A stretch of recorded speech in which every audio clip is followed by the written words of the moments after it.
¿Qué temas tenemos hoy para tratar? Hoy trajimos un tema que es bastante profundo, tiene muchas aristas, digamos así, tiene muchas complicaciones y tenemos que saber aclararlo con toda limpieza. Se trata de la autoridad. Este tema tiene muchas facetas, como decíamos, y vamos a tratar de comentar algunas cosas para saber lo útil que es la autoridad y cuándo empieza a ser un inconveniente, un problema, algo destructivo. Hay que tener en cuenta que uno podría pensar, ¿por qué dentro de las temáticas espirituales que tocamos el tema de la autoridad? Porque CAF es una organización y como toda organización tiene que tener una estructura, tiene que tener una administración, tiene que tener una conducción y tiene que responder a los principios de autoridad natural de toda organización, ¿no es cierto? De todos modos, si los conceptos que nosotros vamos a manejar son universales, porque se dan en todos los niveles y en todas las organizaciones. En forma natural, tenemos y respondemos a una autoridad lógica. En una casa, la mamá o el papá o los dos son la autoridad para la familia, para los niños. Son la guía. Tienen más responsabilidad, tienen más conciencia. Y aun cuando a veces los niños se rebelan, cuando les pasa algo, acuden precisamente a la autoridad. Lo mismo ocurre en una escuela o en la calle. ¿A quién recurre uno si, por ejemplo, está perdido y busca ver si hay algún uniforme, algún policía, alguien que siempre con buena disposición y con toda seguridad nos va a poder guiar para recuperar nuestro camino? La autoridad en este caso siempre es necesaria en un grupo, en una organización, en la familia, en una institución, en un país. Y la autoridad tiene que tener el carisma, tiene que saber escuchar, tiene que saber combinar y consensuar cuáles son los objetivos que tiene para resolver y saber guiar a todo el grupo o la organización que tiene a su cargo para llevarla a buen destino. Sí, es importante que la autoridad dé ejemplo personal, con conductas visibles, que expresan los principios que ese grupo ha decidido cumplir y observar para bien de todos.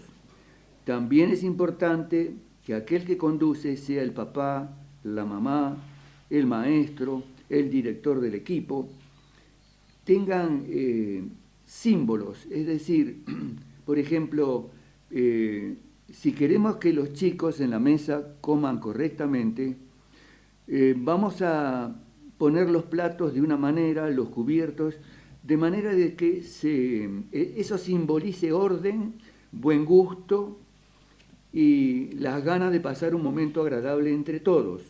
O sea, hay que utilizar recursos fáciles de recordar, pero que ayudan a llevar al grupo completo hacia el cumplimiento de un objetivo. Por ejemplo, el de tener muy buenos modales en la mesa, o el de hablar correctamente con personas conocidas y desconocidas. Hay un aspecto dentro de la autoridad que es muy importante tener en cuenta. Este aspecto es el respeto.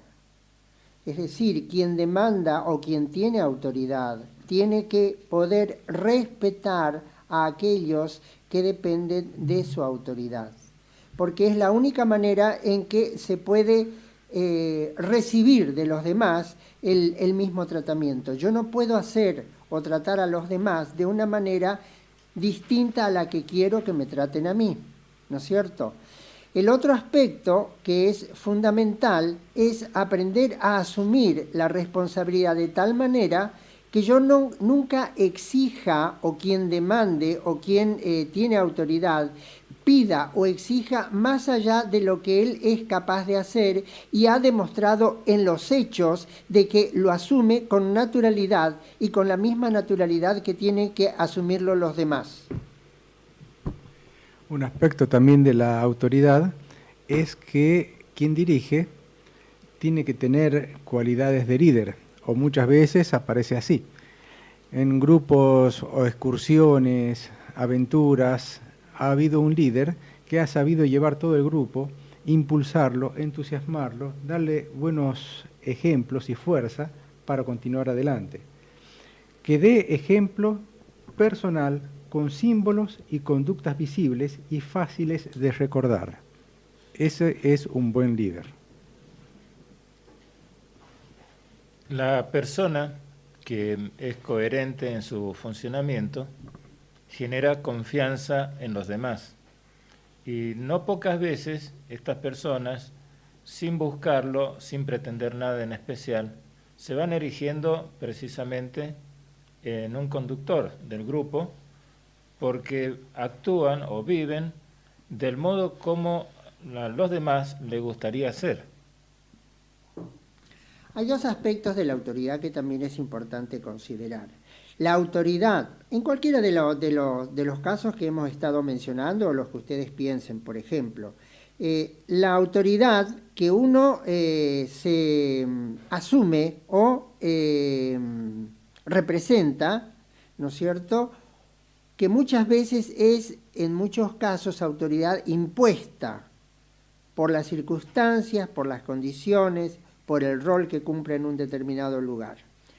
Y el otro aspecto es la autoridad que se concede a la persona. Por eso hablaba en un principio del respeto. Es decir, alguien que demanda autoridad y la impone va a tener un nivel de respuesta y va a tener un condicionamiento en aquellos que dependen de él. En cambio, la autoridad que es ganada, simplemente que es reconocida por los demás, es la autoridad legítima, la que realmente puede conducir, guiar y producir el efecto que es necesario en su lugar o en su rol. ¿Cuándo sucede que la autoridad se convierte en algo negativo? Habíamos hablado al principio que este tema es un poco espinoso. Y sí, ¿cuándo? Cuando ocurre que hay abuso de la autoridad o lo que denominamos autoritarismo.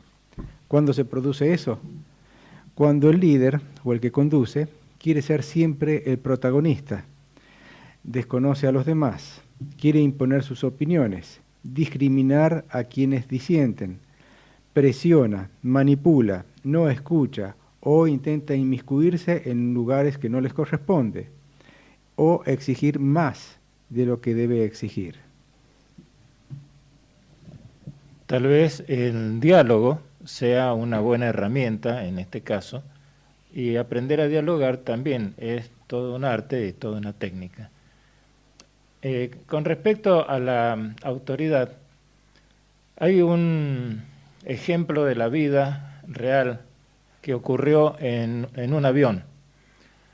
Una persona sufre un ataque cardíaco, se llama urgente a alguien que sea entre los pasajeros un médico, aparece un especialista y el capitán, el comandante, le dice al médico: en este momento el comandante es usted, ¿qué hacemos? Volvamos a Córdoba. Y mientras se conectaron telefónicamente para poder asistir a la persona que había sufrido el ataque cardíaco. La característica que hemos visto a lo largo de los años en las personas que tienen autoridad legítima es que frente a los imprevistos como el que relataba Félix, jamás dicen: oh, pero ¿cómo viene así? ¿Cómo sucede esto? ¿Por qué no me avisaron antes? Es decir, la persona que tiene autoridad legítima es creativo. Recuerdan una oportunidad que estaba en la ciudad de Rosario y un compañero espiritual me invitó a ir a tomar una cena en su casa un día domingo por la noche sin que la señora supiera nada. Era un matrimonio sin hijos. Cuando llegamos y le dice a la señora que veníamos a cenar, tragó saliva porque no estaba preparada con los alimentos que tenía. Y sin embargo, sonrientemente y por supuesto con la colaboración de nosotros, se preparó una rica cena y lo pasamos muy bien. O sea, esa es una capacidad que es muy bueno cultivar en los niños desde el principio. No protesten, busquemos soluciones creativas. Hay un ejemplo que yo siempre lo tengo presente porque para mí siempre fue una verdadera enseñanza, hablando en el sentido de cómo tiene que hacer uno cuando de alguna manera tiene que guiar a hacer o producir un resultado. Entonces me dijo, es muchas veces el que tiene mucho carisma tiene una gran habilidad para convencer a las personas y de alguna manera conducirlas a hacer lo que está bien, lo que es correcto. Pero dice, es mucho mejor cuando quien conduce o quien guía o quien tiene autoridad plantea la situación de tal manera que induce para que la respuesta surja del otro, no porque está convencido, sino porque siente que esa es la mejor forma de hacer y que naturalmente surge de su propia voluntad. Muy bien, cerramos este capítulo por ahora de la autoridad, unas pequeñas reflexiones. Y antes de ir a la música, les queremos recordar los teléfonos de la radio. 03546 420 007 y el celular 154 18 605. Recordamos también que tenemos un email infocaf@gmail.com y la página web oficial de CAF www.caf.org.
Escuchábamos de Johann Sebastian Bach el tercer movimiento del concierto para violín y orquesta en la menor.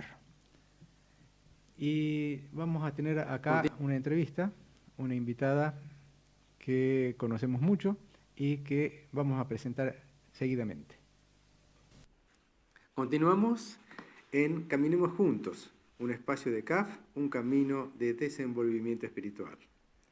Para el bloque de hoy tenemos una invitada, es María Jorgelina Torra, miembro de CAF, que es una de las representantes de una labor que está haciendo la comunidad de Los Nogales, un taller para chicos del barrio, de la zona, que es ayuda para todas las familias. Buen día, María Jorgelina, ¿cómo le va? Buen día, José. Muy contenta de poder compartir este rato con ustedes y con la audiencia. Así es. María Jorgelina, ¿en qué consiste estos talleres? ¿Cómo es la vivencia con los chicos?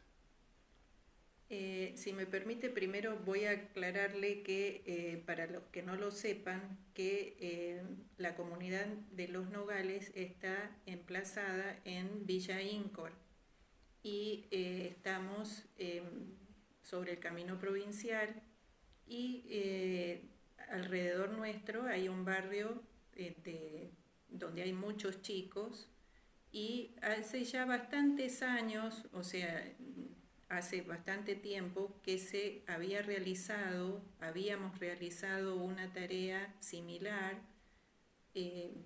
pero después la habíamos interrumpido. A partir del año 2012 volvimos a retomarla y fue tomando distintas características. Primero empezamos con una idea y fuimos probando distintas cosas, invitamos a los chicos, vinieron, probamos diferentes actividades, pero actualmente, principalmente, lo que hacemos es darles ayuda escolar, apoyo escolar, ayudarlos a hacer sus tareas, si hay chicos que les cuesta, explicarles distintos temas y paralelamente a eso, tratar de también formarlos en valores.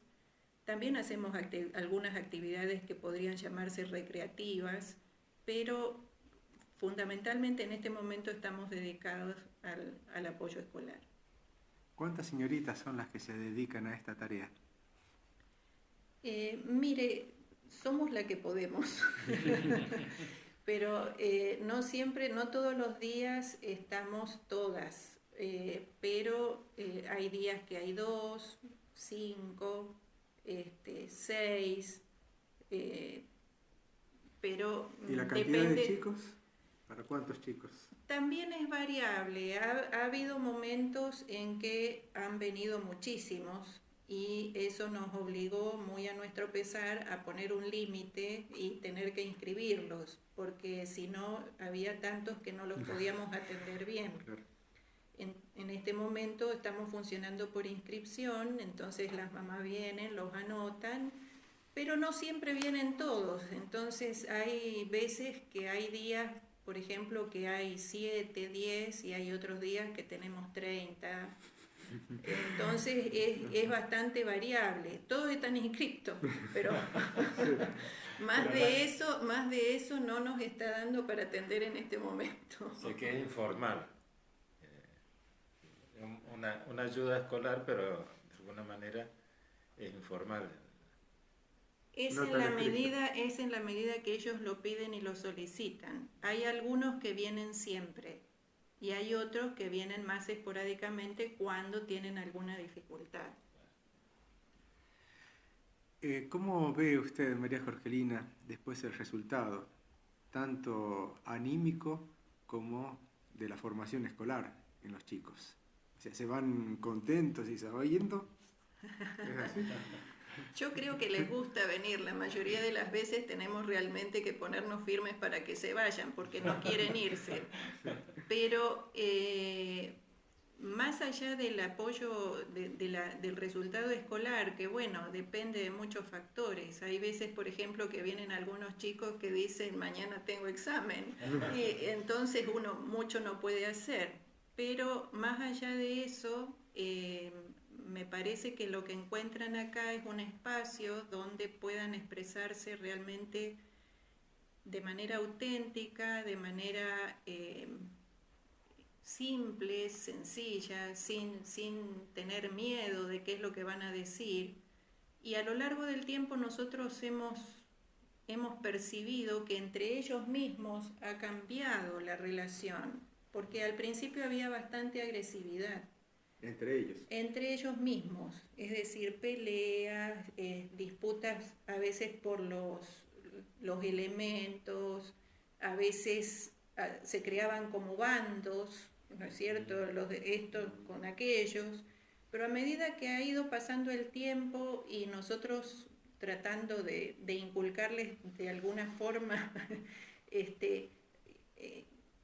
posibilidades diferentes, me parece que ellos los han realmente capitalizado y ahora es difícil que, no es que no se den disputas, pero se canalizan de una manera amigable y terminan tranquilos. Y me parece que con eso solo ya tenemos ganado el espacio y el esfuerzo, la dedicación que nosotros le damos. Claro, pero ese paso que han hecho los chicos para poder resolver sus conflictos, a las dificultades, los inconvenientes, ¿ha sido espontánea o es porque hay una formación de parte de las señoritas, una especie de instrucción, una especie de complementación para la convivencia? Nosotros al principio, por eso digo, hemos pasado por distintas etapas. Al principio nosotros nos propusimos inculcarle valores y entonces trabajamos, vamos a trabajar este valor, vamos a trabajar este valor, pero no nos dio mucho resultado de esa forma. Sí. Entonces, ¿qué hicimos? Cuando se daba una situación, tratábamos de reconocer la necesidad que el chico tenía, es decir, qué es lo que le pasaba, qué es lo que sentía, y en base a eso darle herramientas o visiones o pensamientos que fueran específicos para su situación, para esa situación en particular. Y a veces son cosas tan tontas como que había una sola plasticola, ¿no es cierto? Sí. Y todo el mundo quería usar la plasticola. Se peleaban por eso. Y es una cosa tan simple de decir, bueno, mira, primero la usa él, después la usas vos, o si no, después se nos ocurrió, sacamos la plasticola un poquito, porque esa es otra cosa que tratamos de inculcarles, de que no desperdicien, es decir, que lo que tienen lo puedan aprovechar bien y que sirva no solamente para ellos, sino para los que van a venir después, ¿no es cierto? Entonces, bueno, poner un poquito en un papelito, entonces de ahí ponían con el dedo o un pincel y todos podían trabajar y había un solo pote de plasticola. Y después a ellos mismos se les empieza a ocurrir y empieza a surgir también movimientos solidarios. Hay veces que teníamos tantos chicos que no dábamos abasto para atender las necesidades de cada uno. Como hay más chiquitos y hay más grandes, incluso chicos que van a la secundaria, espontáneamente algunos de los que ya habían terminado la tarea les enseñan a los más chiquitos. Entonces es como que se da una relación muy linda entre ellos y realmente es algo muy lindo de ver. Hay una forma de constatar, de saber, de conocer si los valores que aprende el chico aquí o en los Nogales, en el taller, después los lleva a su casa, los enseña a sus hermanos, los padres los valoran, la familia tiene algún elemento más para enriquecerse. Yo pienso que todo lo que uno hace siempre tiene un resultado, cualquier persona. Pero claro, hay veces que sí y hay veces que no. Es decir, por ejemplo, hay veces que viene una mamá y nos dice cuánto que ha cambiado su hijo o su hija, ¿no es cierto?, en relación a algún determinado punto, ya sea el estudio o a lo mejor que se ha tranquilizado. Hay veces que nosotros mismos lo percibimos. Y claro, es decir, la persona no solamente se compone de un solo aporte. Nosotros no vamos a ser tan soberbios de pensar de que la transformación se da solamente por lo que le damos nosotros. Sí, pero obviamente que todo coadyuva, suma, y nos gusta pensar de que lo que nosotros damos ayuda realmente a que podamos vivir todos un poco mejor. Y yo creo que sí lo llevan a la casa. Incluso hay veces que ellos mismos nos recuerdan a nosotros cosas que le enseñamos antes. Como creo que cualquier papá o mamá tiene experiencia de eso, es decir, ¿cómo? No me dijiste que era así, entonces, ¿qué está pasando ahora? ¿No? Así que nos damos cuenta de que sí lo van incorporando, sobre todo los que vienen más, ¿no es cierto?, más asiduamente. Sí, justamente íbamos a preguntar algo. ¿Es lo que se enseña, son las materias de la escuela, escolares, o hay alguna otra actividad que también sirve a la formación del chico? Hacemos las actividades escolares y también hemos hecho otras actividades. El año pasado, por ejemplo, hicimos una huerta que fue iniciativa de una de las chicas, y bueno, ella le dimos las semillas, hizo su almácigo, y después no tenía lugar donde ponerlo, entonces lo trajimos y hicimos acá en un predio, un espacio que tenemos en la comunidad, hicimos la huerta. Entonces ellos cuando venían regaban, sacaban los yuyos, y después se llevaban sus cosechas, ¿no? Que bueno, no fue para hacerle la competencia a ningún verdulero, pero la experiencia para ellos yo creo que fue muy valiosa, y también que aprendan a que el esfuerzo y el trabajo tiene su vuelta y su recompensa, y es como aprender a generar los propios recursos. Es decir, ante las determinadas, no solamente con la huerta, sino que ante las situaciones que la vida nos va planteando, nosotros somos capaces de generar nuestros recursos para dar una respuesta positiva. Obviamente, así es. A mí me parece hermosa la labor, me parece muy importante, y que ojalá continúe y pueda seguir creciendo tanto la labor como cada uno de los chicos. Agradecemos a María Jorgelina nuevamente, miembro de CAF. ¿De hace cuántos años? Y bueno, mire, a ver, yo entré a CAF el 3 de marzo de 1982 y a la comunidad 5 años después. Bueno, sacamos la cuenta. Bueno, muchas gracias, hasta pronto.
La obra que acabamos de escuchar pertenece a la película Los Coristas.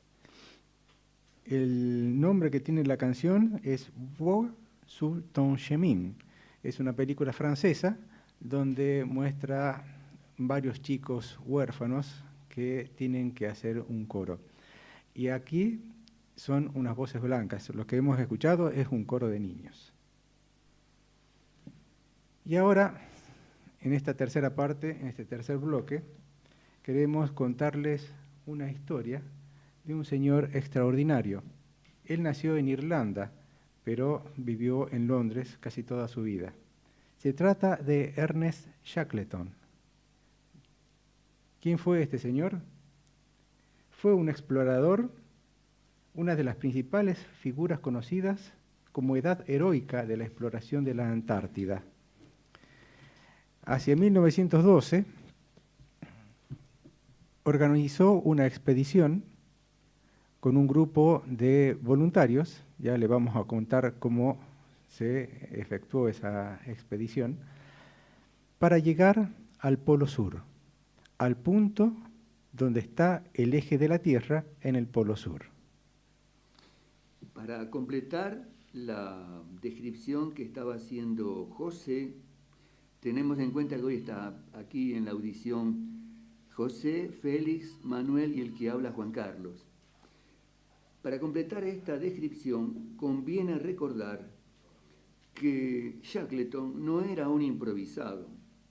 Su primera experiencia en sus viajes a las regiones polares lo hizo en 1901, es decir, en ese momento tenía 27 años de edad. Y era el tercer oficial de una expedición que lideraba el capitán Robert Scott, que no pudo completar su misión porque enfermó gravemente y se volvieron. Entonces, Shackleton sintió como un fracaso personal el no haber cumplido la tarea y organizó otra expedición en 1907, la expedición Nimrod, y lograron una hazaña hasta ese momento no cumplida por ningún hombre. Llegaron al punto más al sur jamás hollado por el hombre en la Antártida, apenas a 190 kilómetros del Polo Sur. El premio a la vuelta fue que el rey Eduardo VII de Inglaterra lo nombró Sir del Imperio. Bueno, ¿cómo organizó entonces la expedición, esta última expedición, poco antes de la Primera Guerra Mundial? ¿Cómo fue esa expedición? Primero, hubo que seleccionar personas, hubo que conseguir recursos para el viaje y hubo que organizar todo detalladamente para poder hacer algo realmente extraordinario, un lugar de muchas contrariedades para poder vivir. Él tenía que formar un equipo para hacer esa expedición, además de mandar a construir un barco que se lo construyó especialmente, su nombre era Endurance, ¿no? Teóricamente era un barco construido para soportar la fuerza de los cielos y el lugar donde ellos tenían que ir. Él publica, con los medios que había en esa época, el siguiente mensaje con el objeto de atraer voluntarios. Dice, se buscan hombres para un viaje peligroso, sueldo bajo, frío extremo, largos meses de completa oscuridad, peligro constante. No se asegura retorno con vida, honor y reconocimiento solo en caso de éxito. En realidad tuvo su respuesta. Él necesitaba conseguir a personas que de alguna manera cada una de ellas cumpliera un rol dentro del equipo. Por ejemplo, los que conocían de cocina, los que conocían de fotografía, porque necesitaban fundamentalmente documentar todo el viaje, porque esa era la única forma de financiarlo, ya que estaba con la Asociación Geográfica, con diarios y revistas que iban a publicar, digamos, todas las andanzas de él, y de alguna manera él, vendiendo sus derechos, podía de alguna forma financiar parte de la empresa que tenían que encarar. Y también Shackleton cuando publica en el Times este aviso que acaba de comentar Manuel, tuvo una convocatoria poderosa. Cientos de personas se sentían en condiciones de afrontar este desafío, lo cual es muy típico de esa época que se llamó la época de los viajes polares, porque había como una especie de interés especialísimo en conquistar el Polo Sur.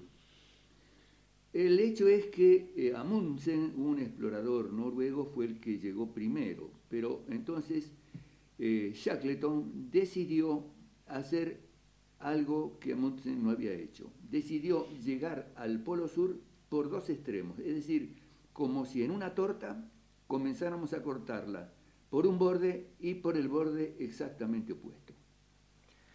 Bueno, relatemos un poquito cómo fue la aventura. Consiguió dinero con las sociedades geográficas interesadas en una filmación y documentación, también de parte de gente de alta sociedad en Inglaterra que apoyó su expedición. Consiguió 27 tripulantes muy bien seleccionados, 69 perros llevó para que se pudieran tirar trineos en el sur, en la Antártida, y zarpó hacia Buenos Aires, donde fue recibido acá por el gobierno. En ese momento no me acuerdo quién era el presidente, y fueron recibidos con honores. Partió de Buenos Aires entonces con toda su tripulación al sur. Allí también hubo un polizonte que ingresó en el barco sin que él supiera, un joven de 19 años, que después más tarde iba a ser un problema en cierto sentido porque se le congeló un pie. Llegaron al Círculo Polar Antártico y empezó a haber mal tiempo. ¿Qué sucedió? Llegaron al mar de Weddell. Estaban a 160 kilómetros del continente austral y aparecieron inmensos bloques de hielo con los que Shackleton evidentemente no había contado, que comenzaron a dificultar la travesía. ¿Y qué sucede? Desgraciadamente, el 18 de enero de 1915, cuando en Europa se estaba desarrollando la Primera Guerra Mundial, el Endurance quedó definitivamente atrapado en el hielo, a pesar de haber sido construido como un barco que no iba a ser atrapado por el hielo. Era imposible continuar la marcha. A bordo, la tripulación y su capitán Shackleton. Ahora Manuel nos va a relatar cómo afrontó esta situación, cuyo desarrollo está muy vinculado a lo que expresamos en el primer bloque: liderazgo, autoridad y espíritu de equipo. El desafío de él en realidad duró 2 años, pero este comentario que hace Juan Carlos ocurrió a los 6 meses de la partida. A los 6 meses el barco quedó encallado en el hielo y teóricamente por su diseño tendría que haber soportado el hielo, y en la medida en que se iba solidificando tenía que empujar el barco hacia arriba, pero en realidad no ocurrió a eso. Es decir, le faltaba una curvatura que no fue considerada en un principio, y el barco simplemente se quebró, se aplastó y se hundió. A partir de ahí comienza, la aventura, y el mayor desafío que tiene Shackleton, y eso es lo interesante, no fue el hielo durante esos 2 años. El mayor desafío que tuvo él fue cómo mantener la moral de los hombres en alto y cómo mantener la conciencia de equipo, porque él no se podía permitir el lujo de que alguno de ellos pateara en contra o simplemente se dejara estar, o se enloqueciera, como ha ocurrido con otros en otras expediciones. Organizaba, por ejemplo, partidos de fútbol sobre el hielo. Hacían carreras de perros, hacían bailes, organizaban obras de teatro improvisadas por ellos mismos, con un espíritu muy especial. con muy pocas cosas festejaban los cumpleaños, festejaron 2 veces la Navidad, todo en busca de un espíritu distinto, pero no de cualquier manera. Era un grupo de hombres, de marineros avesados, de gente de aventura, de gente brava. Entonces no podía permitirse el lujo de que nadie se rebelara, de que nadie se pusiera en contra. Hacía falta disciplina y la impone de una manera inteligente, suave, metódica, y cuando tiene que poner los límites, los pone con toda claridad, sin menoscabar a la persona a quien está haciendo recapacitar, dándole libertad, pero haciéndole ver que forma parte de un equipo y que la falla de uno puede ser la muerte del grupo.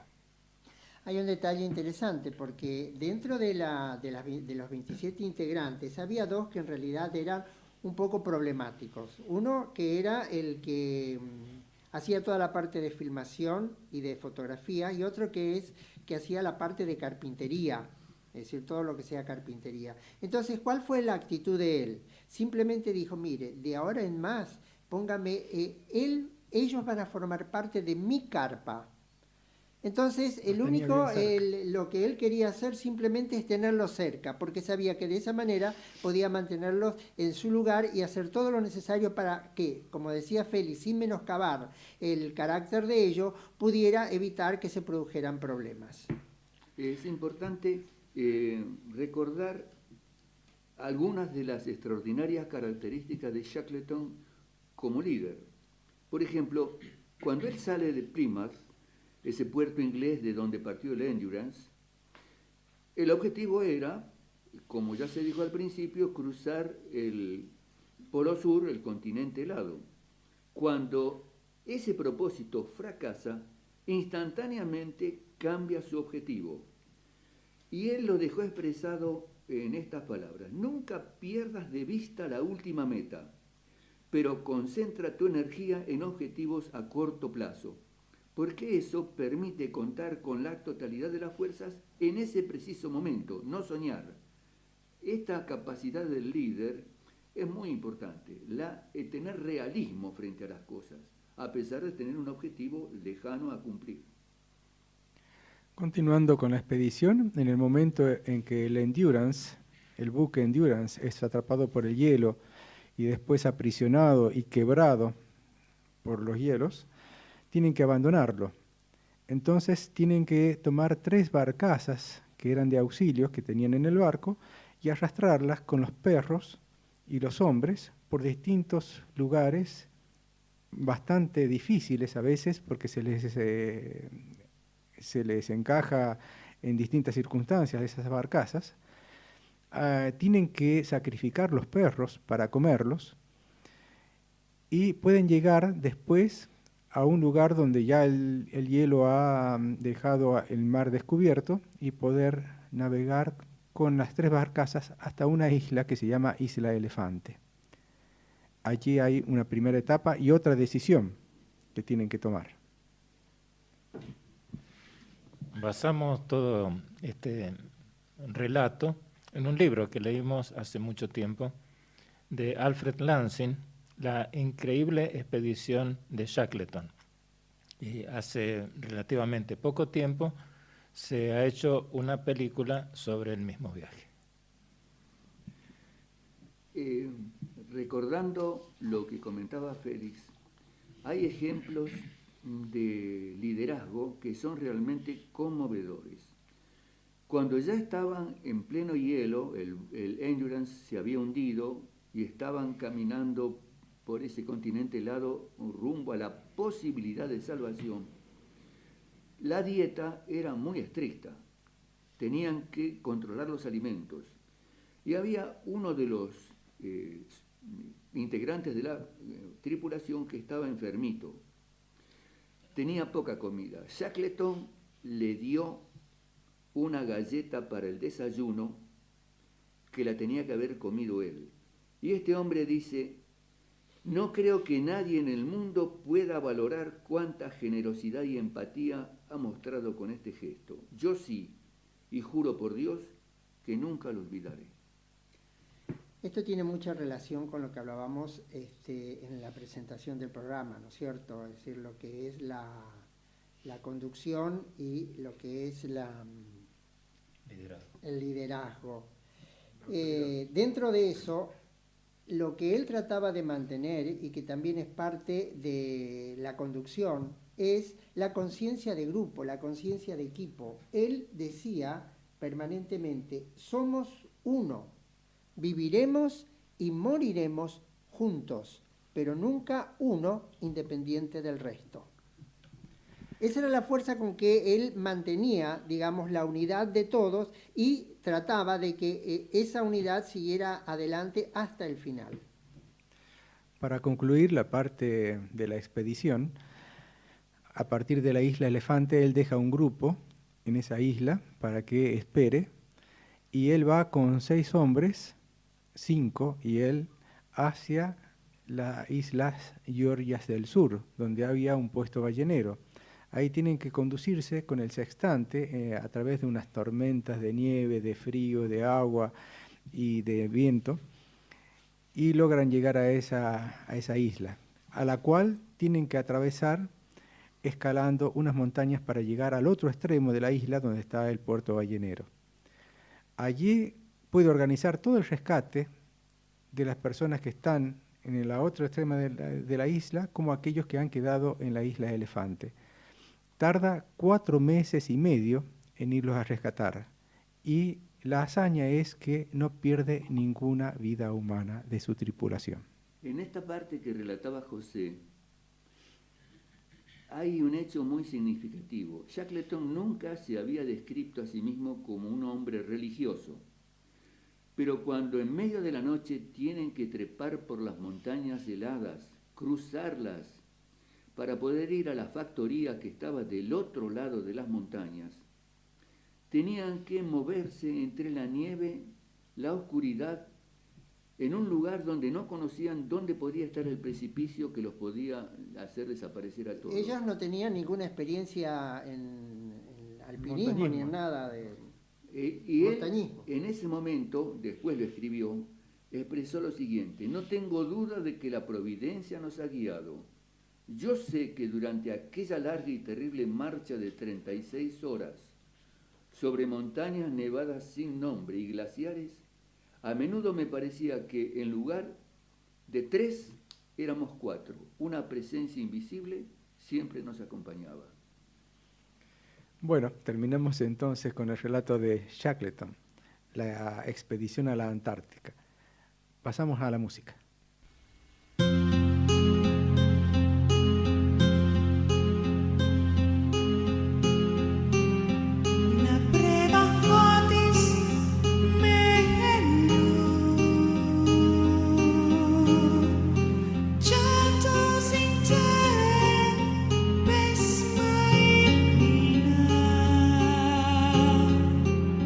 Meta ignoto, pas naik.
Acabamos de escuchar un tema que aparece en uno de los espectáculos del Cirque du Soleil. El tema se llama Vocea y representa a una persona que quiere volar, se pone alas para volar y no puede hacerlo. Y casi estamos en el final. Vamos a agradecer unos llamados telefónicos que nos han hecho a Miguel, a Nidia. Está en... Bueno, hola Miguel, ¿cómo está? Sí, hola, buen día. Sí, estoy hablando con José, ¿no? Sí, ¿cómo le va? Bueno, porque comencé hablando con Manuel. José, quería felicitarlo por el programa, sobre todo el que le hicieron reportaje a María Jorgelina. Estuvo muy lindo, como usted dice, hermoso. Bueno, muchas gracias Miguel, nos alegra que les haya gustado. Y el de Shackleton también. De todos mis compañeros también acá que los escuchamos, queríamos felicitarlo por el programa, ¿bien? Bueno. Bueno, muchas gracias. Hasta pronto entonces, Adiós, que sigan Miguel. bien. Gracias. También queremos agradecer a Nidia, que nos ha enviado una felicitación por teléfono, que nos está escuchando y está muy contenta. Un saludo para todos ellos. Sí, manda también un saludo para María Jorgelina, de parte de Nidia. Bueno, y además decir un saludo para Los Nogales, que en realidad es el hogar de María Jorgelina, ¿no? Sí, y es donde están haciendo la labor con los chicos. Y es donde están haciendo la labor con los chicos. Repetimos entonces nuestros teléfonos y direcciones de contacto. Para llamar a la radio 03546-420-007 y celular 154-18-605. El email, cuando quieren hacer algún comentario o aporte a lo que se ha hablado, infocaf@gmail.com. Y si pueden visitar la página oficial de CAF, el website www.caf.org. CAF, C-A-F-H. Gracias. Así es. Gracias, nos vemos el próximo domingo, o nos escuchamos el próximo domingo. Que tengan un hermoso domingo, a pesar de que el tiempo no nos acompaña mucho. Adiós. Que lo pasen muy bien.